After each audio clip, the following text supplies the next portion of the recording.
Imagine a war so massive, so completely consuming that generations of fathers, sons, and grandsons marched off to die on the exact same battlefields, all fighting over one single contested piece of metal, the crown of France. We're talking about an era-defining bloodbath that completely remapped the medieval world, shattered the code of chivalry, and literally birthed the modern nation-state. Now, you've probably heard it called the 100 Years' War, right? But honestly, that title is cutting it kind of short. Punching in at a staggering 116 years, this grueling, exhausting marathon of violence dragged on from 1337 all the way to 1453. And it wasn't just one continuous, non-stop battle. It was a brutal, chaotic series of intermittent conflicts, sieges, and those destructive raids they called chevauchées, all broken up by these incredibly fragile truces. Over a century of warfare that just completely drained the resources and the populations of two burgeoning superpowers.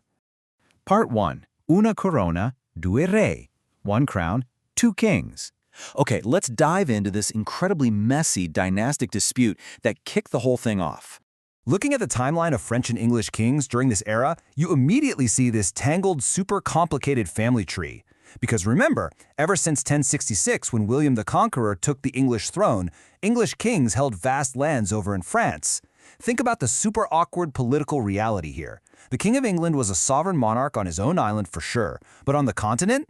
Because he held rich territories like the Duchy of Aquitaine, he was technically a vassal, meaning he actually owed allegiance to the King of France. Talk about a diplomatic nightmare just waiting to explode. And that tipping point arrived in 1328. The French king, Charles IV, dies without a direct male heir. Suddenly, the absolute most powerful throne in all of Europe is just sitting there vacant. Edward III of England immediately raises his hand and claims the French throne, because, well, his mother was the sister of the late French king. Makes sense, right? But the French nobility, they were desperate to avoid having an English ruler. So they invoked the ancient Salic law, this old rule that basically barred succession through a female line. Instead, they crowned Philip VI of Valois, who was a cousin of the late king. So now we've got two rival claims, one crown, and literally zero room for compromise. But let's be real here. While the crown was the ultimate, flashy prize, this war was deeply, deeply fueled by high-stakes economics and geography. The French crown was trying to centralize its power and kick the English out of their really lucrative southwestern territories, like Aquitaine and Gascony. Meanwhile, both of these nations were fiercely battling for influence over Flanders, which is right around modern-day Belgium.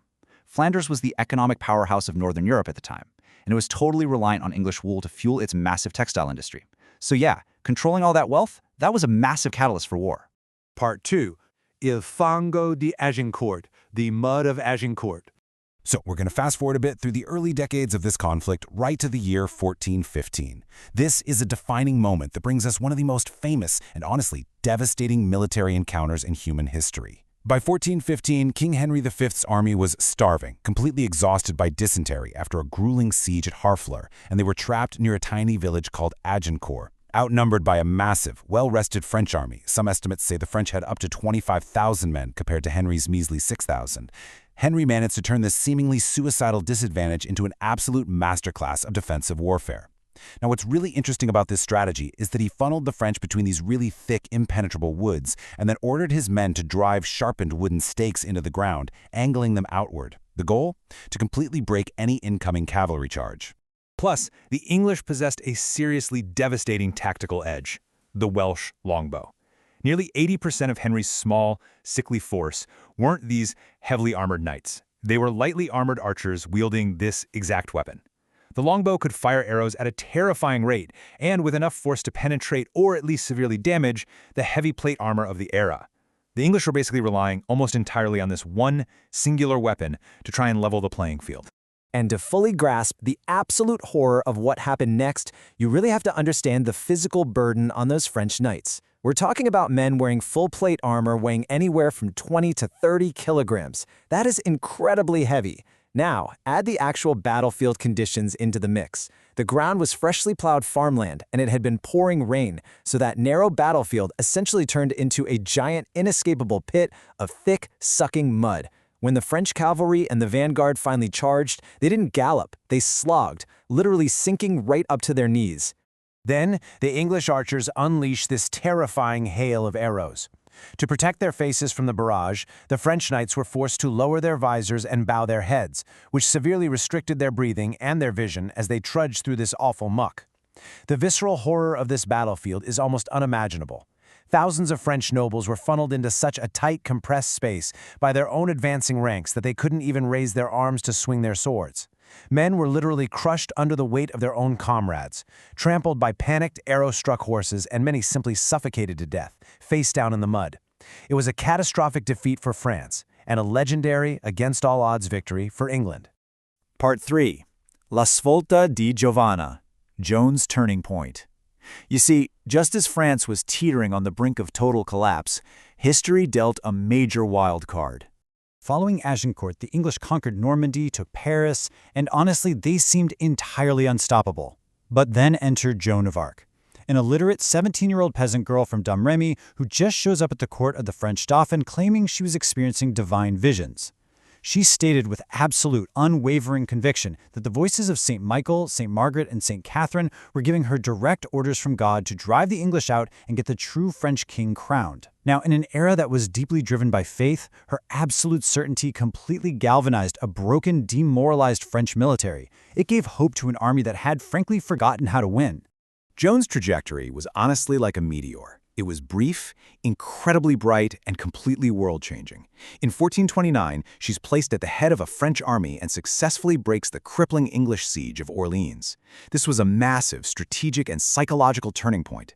She then cleared the path for Charles VII to be officially crowned at Reims. But tragically, in 1430, she's captured by the Burgundians, sold off to the English, subjected to this deeply flawed trial, and burned at the stake for heresy in 1431. But here's the thing. The English made a fatal miscalculation here. By executing her, they didn't destroy a military leader. They created a legendary martyr. Her death just poured gasoline on the fire of French national sentiment. Part 4.